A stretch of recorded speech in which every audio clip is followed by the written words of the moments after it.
Ассалаумағалейкум қазақ елі, сері болып танасы қош келдіңіздер. Және оның жүргізушісі мен Мадияр Педема. Ертесі бүгінгі біздің бөліміміз мынадырған семеркаға келіп отыр. Семерканың бүгін біз кезекті жерін сәндейтін боламыз. Алдымен көп сөйлемей видеомызды бастап алайық. Кеттік.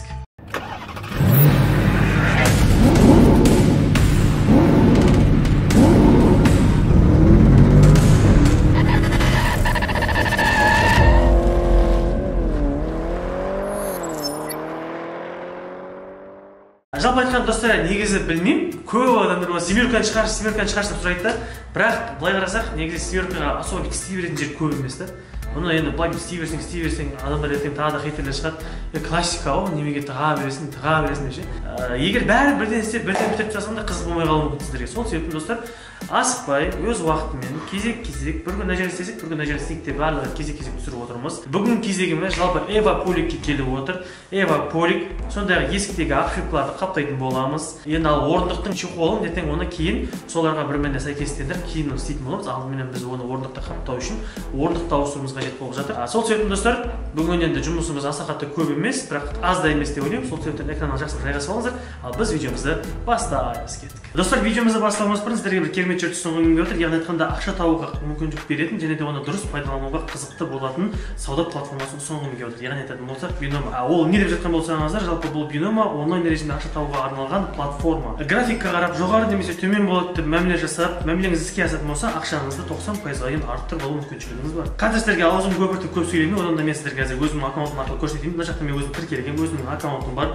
Сіздерге де кеңес беремін. Егер де алғашқы болып тіркелген адамдарға менің артымнан жеңілдік болады. Сондай-ақ егер де сіз түсінбей жатқан болсаңыздар, сіздерге арнайы үйрететін курс та бар. Курс оқып біткеннен кейін сіздерге үйрену үшін демо шоттарыңызға $10,000 толтырып береді. Мінекей достар, қалай дұрыс пайдалану керегін сіздерге көрсетіп беремін. Қараңыздар. Мінекей менің аккаунтымның реальный шотында мінекей 221 мың теңге бар. Демо шотта 2,486 мың теңге бар. Осы ақшаның достар біз қазір 35 мың теңгесін тура осы жерден төмен болады деп пікіріміз қалдырып кетеміз мәмілемізді, және де мәмілеміздің жауабын қазір күтеміз. Егер де біздің мәмілеміз іске асатын болса, мінекей 64 мың теңгесі шығу мүмкіншілігі бар. Егер де достар осы ақша аз дейтін болсаңыздар, сол жақта тартып турнир батырмасын бассаңыздар, мына жерде неше түрлі турнирлер бар. Мысалға призовой фонд 2 миллион 300, 2 миллион, мына жақта 7 миллион, 14 миллионға дейін түрлі көп ақшалар бар. Осы жаққа қатысып көбірек ақша ұтсаңыздар болады.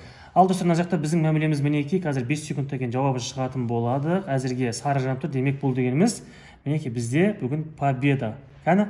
Валя 64,050 теңге. Достар, мінекей бұл дегеніміз өте керемет мүмкіншілік. Мінекей біз қазір 1 минуттың ішінде тіпті 30 секундтың ішінде ақшамызды 90%-ға арттырып алдық десек те болады. Неге достар, мен сіздерге бұның барлығын толыққанды айтып жатырмын, өйткені Binomo қазір тыңдай сенімді платформа, сауда әлемінде жүргеніне 7 жылдай астам уақыт кетті. Және де достар, бұл жақта ақшаларыңызды шығарып алу, яғни айтқанда транзакция өте оңай, бұл қауіпсіз платформа десек те болады. Толыққанды достар, төмендегі описаниеда сілтемеге кіресіздер, Binomoны өзіңіздің өмір салтыңызға қосыңыз, және де кез келген уақытта ақша табу мүмкіншілігіне ие болыңыз. Так, құрметті достар, неге Эва Полик жаққаншастар, негіз біреулер айтуы мүмкін, осынан кейін 5-ді самайсың ба, кішкене әдемірек бірдеңелер самайсың ба деп ше. Эва Полик ортада жүрген нәрсе да, мысалы, жаман емес, қатты әдемі емес, ортадағы өзіне жарасып тұр. Және де кез келген уақытта мусор бет шығаратын болсаңыздар, мусорыңыз ыңғайымен алынады.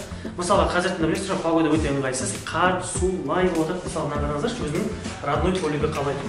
Мысалы, достар, өзінің родной резинасын қараңыздар, лайы, су бәрі көрініп тұрды, ал Эва Поликте ондай болмайды. Өйткені достар, менде природа бар, білесіздер, уже Эва Поликпен жүргенмен 2 жылдай астам уақыт кетті, ешқандай уәжім жоқ, бәрі ойдағыдай керемет, тіпті аяғыңызда қардың суы еріп, ананың ішіне судың бәрі өздерінің тесіктерден толып тұрады да, көлшіп жатпайды.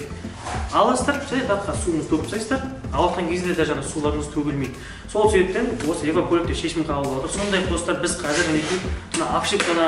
ошибкаларында қаптайтын боламыз, материалдарын заказ бердік. Енді бүгін үлгере алмаймыз, бүгін енді Эва Поликке бір размерлерін өлшеп қалдырып кетіп жатыр. Қалған жұмыстың барлығын ертең жасайтын боламыз.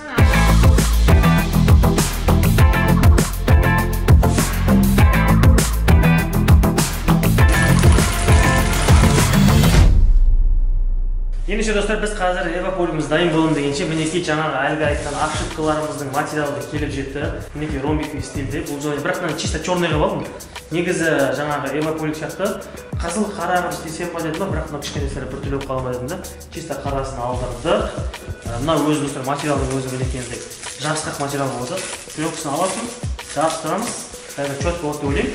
Ол болса Эва Полигіміз дайын болым дегенше бірінші 4 ошибканы қазір шешіп аламыз. Сосын мынаны размерін өлшеп чет қылып жабыстырып шығатын боламыз. Ол болса іске сәт кеттік.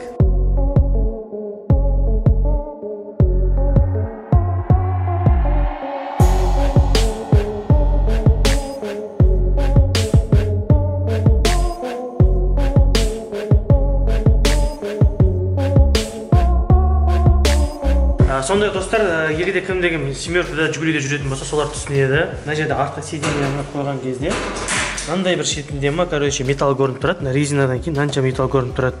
Мына бұрышта да көрініп тұрады металлдар. Сол металлдар көрінбес үшін карпет па, не деп айтады, сондай бір материал сатып алдық. Сондай коврован сияқты материал жапсырып, өзінің артасында пленкасы бар. Пленкасын ашып, жапсырып қойсақ болады. Мінекей осы материалды біз қазір пайдаланып отырып, металл көрінетін жерлерін бәрін шет-шеттерін бәрін бүйтіп бір слой жапып шығамыз. Сол кезде сиденьені қойған кезде ешқандай металл көрінбейді, барлығы коврован болып әдемі болып тұру үшін осының барлығын қазір жапсыратын болса, кеттік.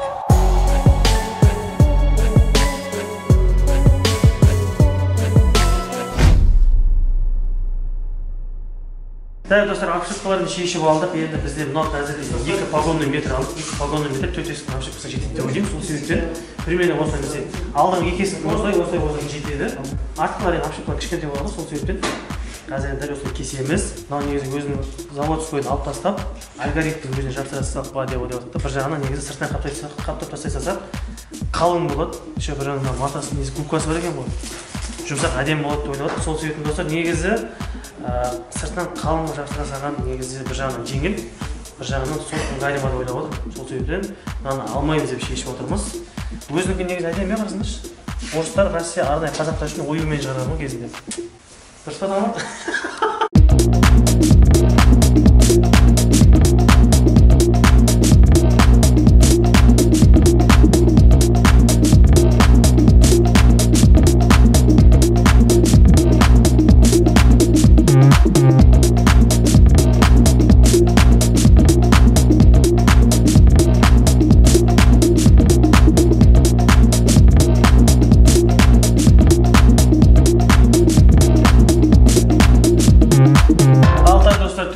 Жапсырып болдық, менде өте әдемі көрініп тұр деп ойлаймын.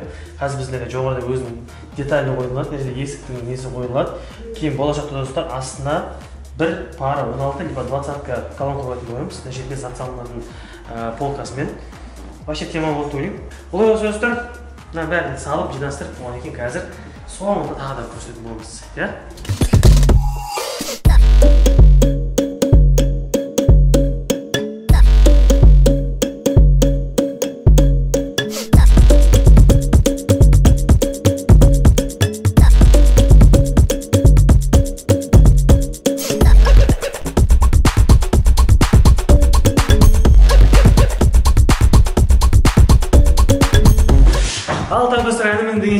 Біздің көршілерден Ева көліктерімізді дайын болып қапты. Мен приораның мысалы ішін қара көк стильде жинасам, мынаны қара қызылғып жинағым келіп отыр. Ертең алдағы уақытта чехолдың тігістерін де қызылмен қалап, ішінде щитоктың лампочкасы, светильник бәрін қызыл стильде істейтін боламыз. Енді кеттік қой кәдімгідей, иә. Өйткені осы ана жаңағы сиденьді қинап тұрып салған кезде әжептәуір күш кетіп қалды да.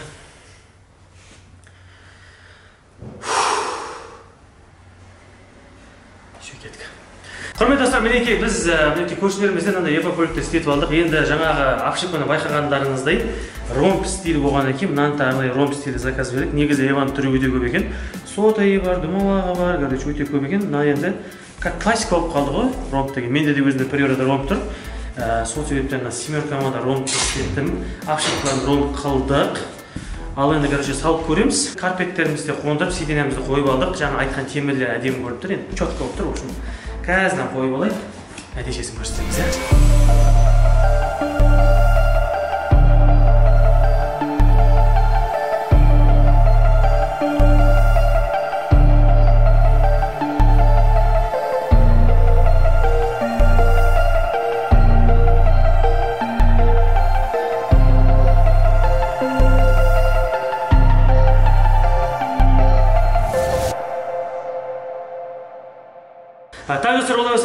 Долгожданный момент. Бүгінгі істеген жұмысымыздың нәтижесі қалай болды? Мінекей қараңыздар, обшивкасы әдемі тұр деп ойлаймын. Ешқандай колхоз емес, артық емес, мата емес. Мына жерде бір кішкене жүрсек те танымапсың, сол қосып тұр. Алдынан көрсетейінші, алдынан қараңыздар. Вот, алды өте әдемі. Ертең болашақта достар мына жерге колонка қойылатын болады. 20-ма либо 16 парымен мына жерден саттар салып қоятын ұзын мынандай болады ғой, подиум. Сондай подиум салынса, мына жер четко болады деп ойлаймын. Әдемі, кәдімгі современный жинақы деп ойлаймын. Ал мінекей жаңағы сиденье жайында айтып кеткен нәрсені қараңыздар достар, мынаны қараңыздар. Мына жерде достар мен жаңа айтып кеткен мінекей көрдіңіздер ғой, мына жерлерде темал металл көрініп тұрды, жаңа объемкамыз, мынаның бәрі мына жерде объемка жаман көрініп тұрды да, мінекей мынаның барлығы мына жерге дейін. Осының барлығы мінекей карпетпен қаптап қойдық. Енді бөліммен сәл былай нормально көрінеді, кішкене сәл уют беріп тұрма. Сондай-ақ эвополигіміз, мінекей эвополик, шеттерін қызылмен, бортпен, как положено, шеттерін әдемілеп алған кезде қоқыс мусор түсіп қалмайтындай. Демек, бүгінгі біздің істеген жұмысымыз обшивка, эвополик, сондай-ақ карпеттерді жабыстырып шықтық. Полный артқы сиденьенің бәрін бүйтіп жабыстырып шықтық әдемілеп. Енді достар, алдағы уақытта сиденье ауыстырып, чехол тігу қалды салоннан. Алдынан да мінекей достар, эвополиктер өте керемет тұр деп ойлаймын. Мына қараңыздар, екі шетіне де қап-қызыл. Болашақта мінекей көрсіздер, осындай қызыл тігістермен чехол заказ береміз. Сиденьені ауыстырамыз, әбіршіп кеткен, түрі қашып кеткен. А так, былай негізі бүгінгі істеп тұрған жұмысым өзіме қатты ұнап тұр. Осылай күнделіктен күнде жасап отыра беретін боламыз. Ал та құрметті достар, мінекей видеода өз мәресіне жетті. Егер де сіздерге ұнаған болса, лайктарыңызды аямай басыңыздар, арнаға жазыңыздар, комментария керемет пікірлеріңізді қалдырып кетіңіздер. Алдағы уақытта тағы да керемет тюнинг бөлімдері шығатын болады. Арнадан алыстамаңыздар. Құдай қаласа 100 мыңға кішкене ғана қалды. Сол себептен достарыңызбен бөлісіп, поддержка беріп, 100 мыңға ертерек жеткізіп, күміс кнопканы егер ата-анаға көмектессеңіздер, нұр үстіне нұр болады. Бұл достар, осындай кереметтей көңіл күймен біздермен қоштаспаймыз. Жай ғана келесі кездескенше аман, сау болыңыздар.